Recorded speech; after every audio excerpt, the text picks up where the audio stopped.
Good morning, everyone. Ashish this side. How you doing all? I'm doing great.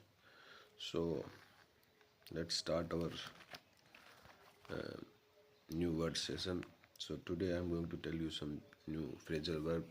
First is break the ice. Break the ice means start conversation.